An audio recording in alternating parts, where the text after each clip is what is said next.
দাদা, জঙ্গলে একটা সুন্দরী নারী। ও কোনো সুন্দরী নারী না ভাই, এটা মায়াপুরীর জঙ্গল। মিথ্যে, আসলে তুমি চাও না আমাকে একটা সুন্দরী নারী দিতে। আমি তো তোমার সৎ ভাই না? এই নারী, পাখিটার বুকে যেন তীর মেরো না। ঠিক আছে, তোর জন্য আমি ওই সুন্দরী নারীকে ধরে আনছি ভাই, তুই এখানেই থাকবি, কোথাও যাবি না, নইলে মায়াপুরী এসে তোকে তুলে নিয়ে যাবে।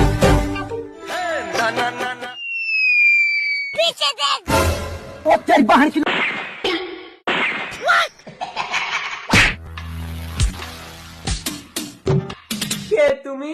আমি জঙ্গল দস্যু, চল আজ মানুষের মাংস পুড়িয়ে খাবো। ভাই! দাদা! ভাই এই না তোর সুন্দরী। না দাদা, জঙ্গলেও তোমার সাথে না জানি কি করেছে, ওকে আমি নেব না।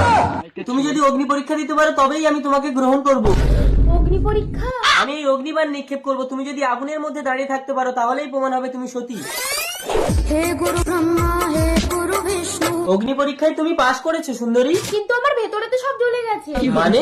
তুমি আমাকে সন্দেহ করেছো, তোমাকে আমি বিয়ে করব না, আমি তোমার দাদাকে বিয়ে করব।